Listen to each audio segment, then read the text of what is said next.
take another break on News Track, and when we come back, we have stories making the rounds in the world of business on the foreign scene and the latest in the English Premier League. That will be on Sports News. Please stay with us.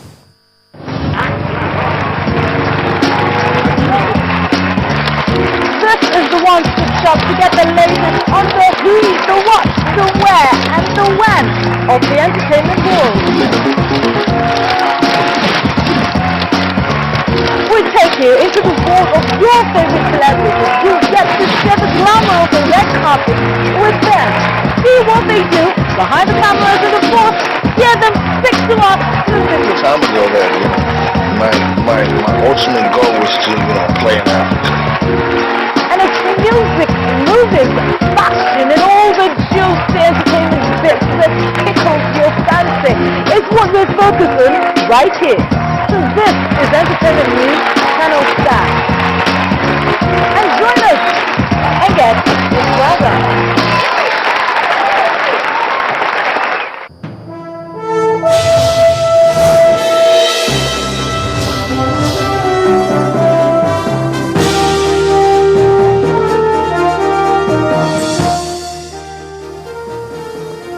Ample naira liquidity from matured open market operations supported lending rates at the interbank as it eased marginally to an average of 10.5% week on week. The secured open buyback was flat at 10.25%. Overnight placement closed at 10.75%, while core money eased to 10.75%. Traders say although the central bank debited about 74 billion naira to meet the cash reserves requirement from banks' accounts on Wednesday, about 156 billion naira in matured OMO debt notes were re-injected to the market on Thursday. Once again, local and foreign investors have besieged the Tafawa Balewa Square, venue of the Lagos International Trade Fair.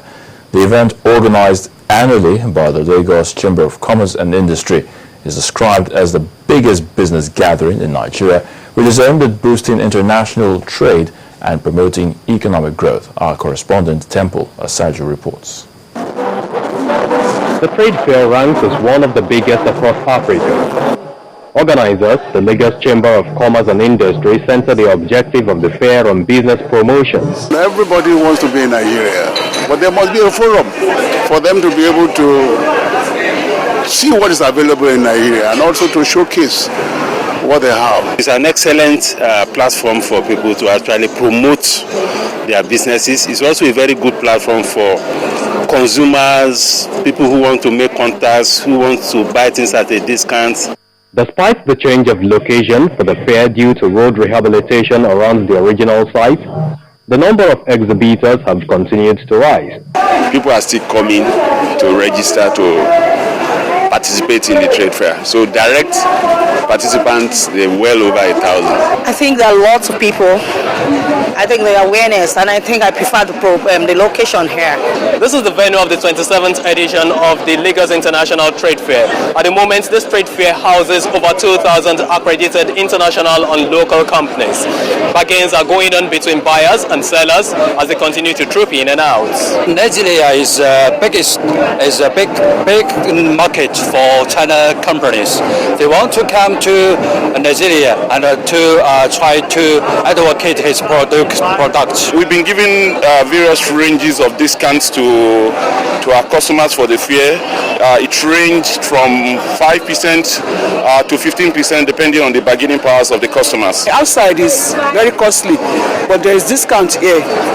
The discount is not much in terms of what the prices we are getting outside. People who are buying these items, who are taking them home, must have been convinced that they have a bargain. One of the objectives of a trade fair is to examine market trends. And this one, which ends on Sunday, may just be doing justice to Nigeria's Business Confidence Index. Indicators that the Nigerian equities market ended the week on a negative note as the all-share index slipped from the 38,000 benchmark. The key benchmark index lost 0.67% to close Friday's session at 37,870.87 points. Market capitalization also depreciated to 12.1 trillion naira. The all-share index was pulled down by price losses recorded by some market heavyweights Nestle Guinness Nigeria, and Dangote Cement. Among the top prize gainers for the day are Fort Oil, Cadbury, and Mobile. Transnational Corporation of Nigeria is among the most actively traded stocks, churning out 98.61 million units. Other equities that also caught investors' attention are Zenith Bank and Dangote Cement.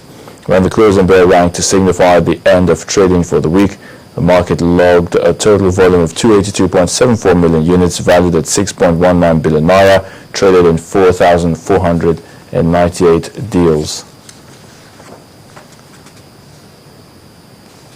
Well, Standard & Poor's has cut France's credit rating to AA from AA+.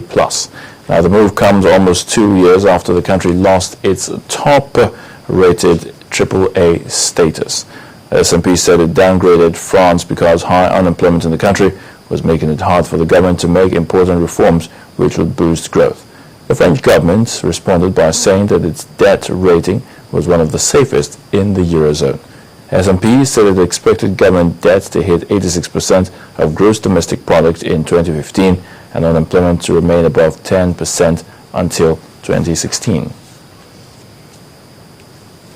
On the foreign scene, President Goodluck Jonathan has expressed appreciation to the Gambian president for his support to Nigerians in the Gambia and promised to build stronger economic ties between the two nations.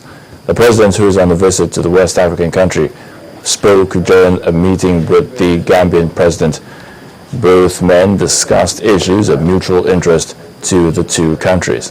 On his part, the president of the Gambia, Yahya Jammeh, congratulated President Jonathan and Nigerians in yesterday's win of the Under-17 World Cup. That's talking about the Golden Eaglets, and lauded Nigeria's role as a frontline state in several issues on Africa. President Jonathan is expected back in Nigeria tonight.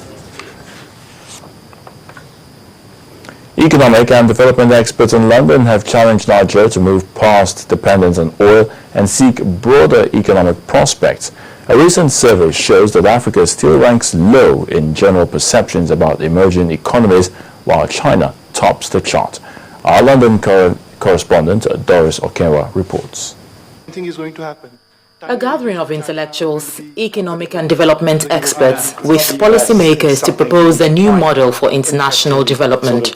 The attention is on a recent survey carried out by research experts Ipsos Mori and the King's College London across 11 countries of the world.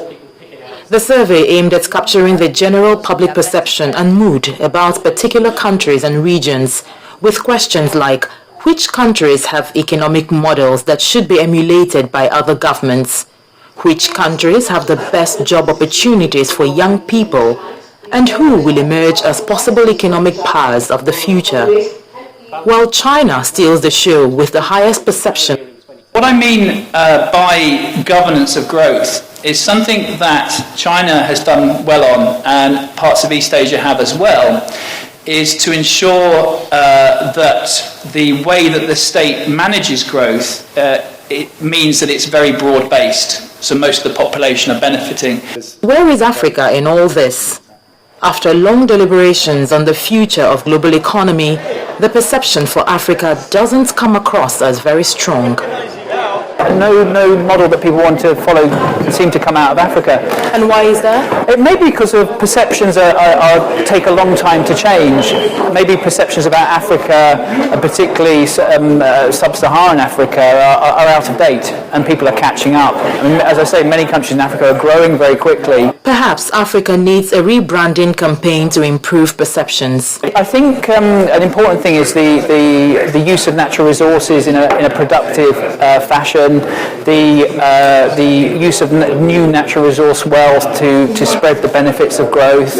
If you look at the countries that have shown up very well in the survey, they're typically countries, notably China, that's been very good at raising the incomes of the poorest. Some experts believe Nigeria can improve its global rating. It's still got a very dysfunctional economy, and it's not an economic power in the same way. It's an economic power within Africa, and it will become probably an economic power more widely, but it's got such huge governance problems, it's got such huge